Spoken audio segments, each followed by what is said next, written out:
Ladies and gentlemen, welcome to Week 5 of the After Hours Gaming League, the league whereby infamous and famous and awesome corporations from around the world battle it out on the virtual battlefield for fun. That's right, this week we have Team Microsoft going up against Team Google in a best-of-5 match. Going into this series, we saw that Microsoft was up 4-0, leading the division. Can they continue it, or will Google be able to take them down? Team Google is currently 2-2 in its division, battling to get into the top 4 spots to advance to the playoffs. If you would like more information of the After Hours Gaming League, go to afterhoursgaming.tv, which is also equal to AHGL.tv. Keep in mind, this is all for fun, and the winning team gets charity and the infamous Day 9 no prize. That's right, the winning team gets $5,000 donated to the charity of their choosing. Up in the top right corner from Team Microsoft, someone many of you may have heard of before, is Vile Echoic, or Echoic, someone I actually did a daily about oh so long ago. And down in the bottom left from Team Google, it is Jimbo, one of the regulars in the previous After Hour Gaming Leagues. Huge shout out to Red Bull Gaming, the sponsor of the AHGL, for helping ensure that fun continues to happen by supporting this league. So we're starting off on the map Howling Peak. It is a Terran versus Terran, which no doubt used to boil down to Reaper versus Reaper, but I believe since people have started to realize that other units exist, such as the Widow Mine, they're also building a little bit of this. I will also note that Team Google has a little bit of a deficit, because I think their team motto is Go Team Google. But in the top right, it is macro hard, micro soft. You do not get a better slogan than that. Vile Echoic doing the reasonable thing, walling himself in with buildings, as is Jimbo. No one getting any gas geysers yet. All seems fair and good in the world. Looks like they're going to be early expanding. How boring and drab. Honestly, all the cool Terran players go barracks, barracks, barracks, and rally in non-stop Reaper production. It looks like Jimbo actually has a little bit of cheesy business plan. Ooh, yes, look at this, a refinery going down. Is that going to be a second refinery? Jimbo actually, oh my god, Jimbo lets it in! Jimbo, that's so, oh my, no, Jimbo! Oh gosh, Jimbo spots the cheesy play. For any of you who have never seen this before, you can actually go for the best fool play possible. You wall yourself in, you even get the Marine, and you look exactly like you're early expanding, and then you follow it up with a whole bunch of Reapers. But now Echoic sees everything. Oh no, Jimbo pulling it back. How's he going to follow this one up? Is he actually going to continue going for that Reaper play? Well, he's getting the reactor up. Could be going double reactor, mass Reaper, but either way, Echoic is going for the command center. This is a nice Reapering map because of the attack angles. We have this attack angle for Reapers, the front, and of course you can pop down and then around and hit the backside. So it's a little bit difficult to deal with. However, my heart bleeds for you, Jimbo, as well as my face. My nose currently is profusely ejecting blood all over the keyboard in pure and utter shock. However, being a professional caster, I can continue to cast in the midst of an aneurysm. Echoic pushing forward, doing a real standard build. No reason to get cutesy. However, a smart response. Echoic going for double barracks, double refinery before bunker. Why? Because he wants to get that tech up. And indeed, it is the mass Reaper play coming out of Jimbo. Again, a weird-looking build, delaying that orbital command. However, it is a very, very strong, very effective build. Much stronger when you cannot be spotted. So here's the command center going down. An extra command center may very well pop down as well. Going for triple CC, not a problem. Echoic, not messing around. Damn, going for them bunkers. Protecting himself, one of the aces of Team Microsoft, trying to ensure the protection of his peoples. Now, Jimbo's also decided to go for a factory. Looks like he has abandoned the plan to go for 2 massive amassing of Reapers, and will just continue to pull back to a more standard play. Who likes standard anyways when you can just go mass Reaper all the time? Echoic is playing very, very safe, but is not really too far ahead in the supply counts. It is currently 34 supply for Echoic versus 33 for Jimbo. Jimbo finishing up his command center, now going for that Pactory into Starport. The Marines are being produced about 2.5 at a time, I would say. Reactor's not getting an extensive amount of use. Jimbo looks like he's getting bold. Oh, Jimbo darting up. And he takes out he's going to do something at the very least. He loses one, and now it looks like he is going to be trapped. Oh my god, he's caught in the corner. He's grounded. Go to the corner. The Reapers get freaking decimated, and Jimbo is left with two marginally embarrassing reactors as a totem of what could have been, but really wasn't in the end. That poor thing. My heart bleeds. God, if he had not been spotted right at the outset. Oh, Jimbo. Jimbo is going to replace Jimmy in the phrase, Jimbo, no! But you know what? I have faith in Jimbo. He's actually transitioning into, it looks like a little half-and-half play. Having these two barracks out, going for the double reactor into mech is actually not unseen on that ladder. He's now taking into more of a typical composition, a very MVP-esque mixture. Siege tanks don't require that special siege upgrade. It looks like Echo is going to do a poke and is going to get poked in the face by a cannon. Echoic with a nice reaction time. Echoic going for the good old Stim Combat Shield duo, continuing to produce Marines, but keep in mind, Jimbo, despite everything that has happened, is not really that far behind. He's actually, I would say, not really behind at all. The one thing that Jimbo is really lacking in is that he needs to get additional upgrades going. He needs to get things like Stim and Combat Shield started. Oh, Echoic is really getting ahead in that front. Look at that. Already getting the +1 infantry weapons like a badass. Additional refineries coming up for Jimbo. He has continued to build them tanks. He's also getting the infamous Hellbats up. And there's the drop coming up from Jimbo. Assaulting the back. When will Echoic notice? Quite quickly, but still losing a couple. Insta-target fire on that supply drop supply depot, which does the mega supply block. 66 of 54. See you later. Supply depots no more. Oh! Insta-snap, get out of there, Batman. Using the nitro packs, the ignite afterburners, the emergency thrusters. The name changes from week to week. It is almost though Root Major named that ability. Soon enough, it will be called the Kitty Blast. Jimbo now getting additional Hellbats up. We'll be able to begin expending all them minerals. The Hellbats do get healed by medevacs. We're now seeing Echoic get himself up the third command center in the main base, getting Oso supply blocked, rebuilding at the backside. We'll soon be able to get that +1 infantry armor upgrade down here. Jimbo has achieved maximum command centerage and is looking very strong defensively. But how will these drops do? Thus far, they've managed to be helping Jimbo a lot. Jimbo's actually looking very good on the supply count, is leading 85 to 69. He said, unable to keep a smile off his face.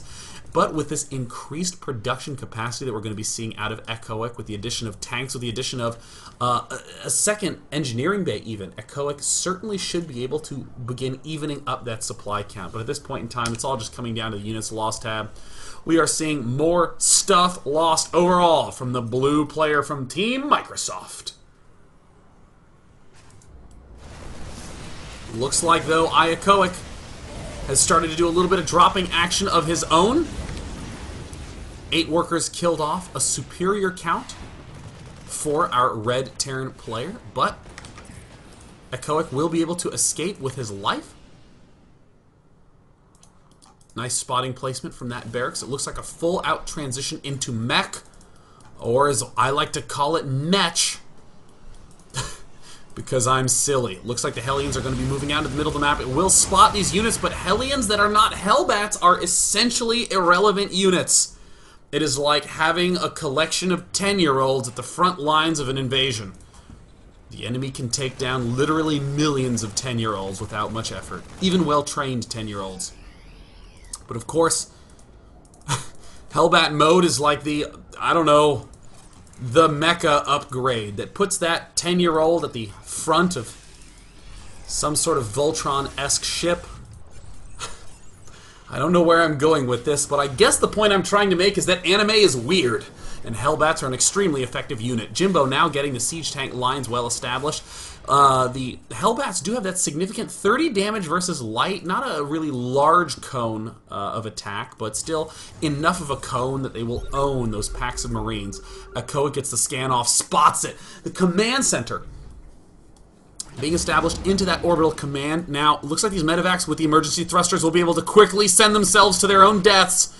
Oh no, and they run out right as they reach the missile turrets! Oh, it's a massacre! It's a total massacre. 4 Marauders land to tell the tale, but this is not the G.I. Joe movie. 4 units is not enough to take down an entire military complex. This is how the movie should have been. A 2.5-minute short film that left everyone wondering how it could have had such a high budget. Vile Echoic now reestablishing more expansions at the back. Even though he has fallen behind in the course of all of these engagements, he still does retain map control. Mech will always suffer from that. Excellent spotting from Jimbo. He has this right watchtower. He has the left side patrolled with a Viking and a barracks. Ooh, even doing a drop up at the north side. Nice move, Jimbo, with 11 workers killed off total. Just chipping away like Spiral in Marvel vs. Capcom 2. Until Magneto got 1 hit off. Seriously, whoever thought Magneto was cool to be that fast in that game? It makes no sense, honestly. But Duck Vader still is my favorite MVC2 player. Echoic has map control still. He has plenty of time to begin building Marauders, Marines, getting these barracks up and operational. That's exactly what he's doing on the upgrade front. He has 2 engineering bays, unable to do much of anything because a half-built armory is still yet not an armory. Just like a half-completed Valentine's Day card is not enough. That's right, fellas. I got your back. Go finish those cards. Jimbo heading up to the top left, getting ready to do a counterattack. It looks like Echoic realizing that he needs to do something. Jimbo has really done only defending and good positioning. Little tiny pokes. But he's even forced to cancel, and now Echoic is starting to move to the backside. This single tank. Can he hold? The movie was called 300, it wasn't called exactly 1, and it wasn't called... Well, I guess it could have been called 6 in this case, but now Echoic is beginning to do the assault. He's going to try to sneak a whole bunch of medevacs right up the back door. Yet another tiny drop from Jimbo is giving Echoic a lot of trouble, but what about the big drop from Echoic in the main base of Jimbo? Oh, the SCVs are not looking good. They try to do a little bit of dance maneuvering, but it's not going to be enough. Everything lifting. It's total chaos in the main base. Jimbo getting completely disorganized, but a drop up in the main base is doing nothing.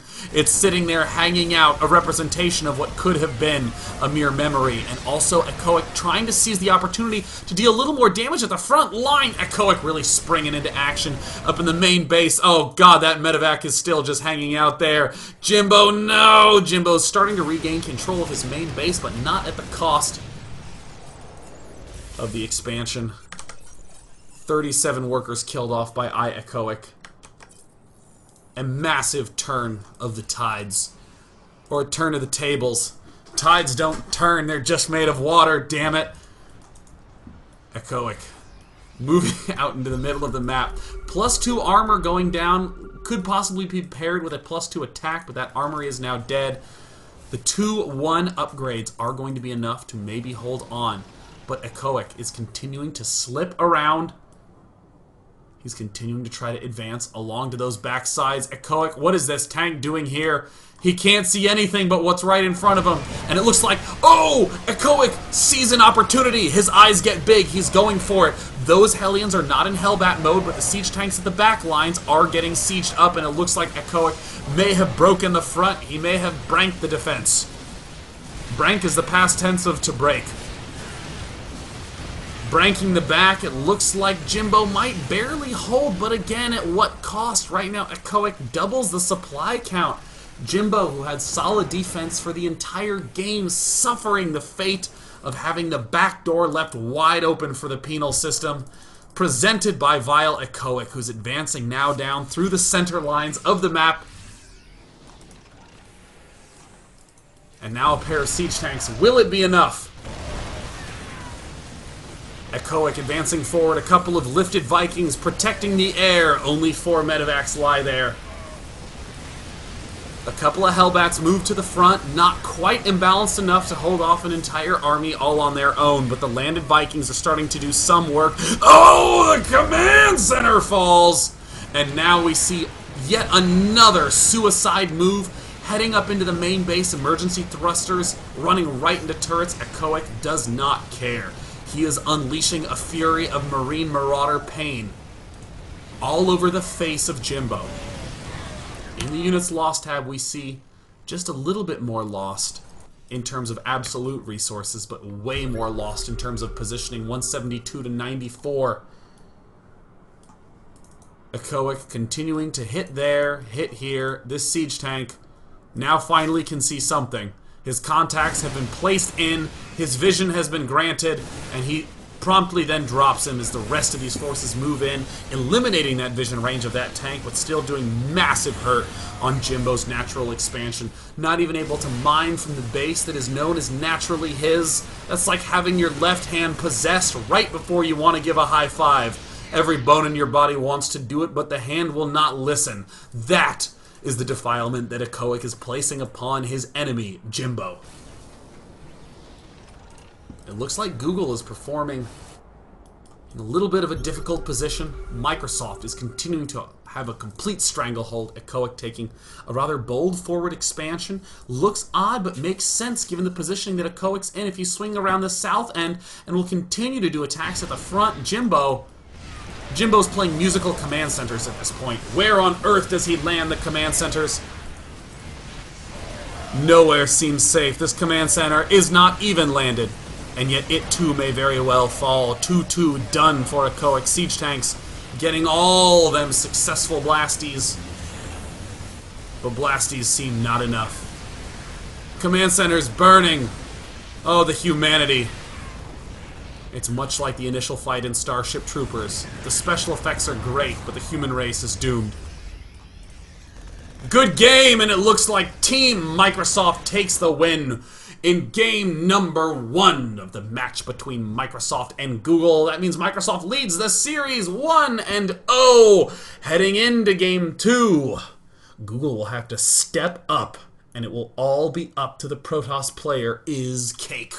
When we come back, we will resume the After Hours Gaming League Week 5 match between Microsoft and Google. Stay tuned, because the awesome is happening.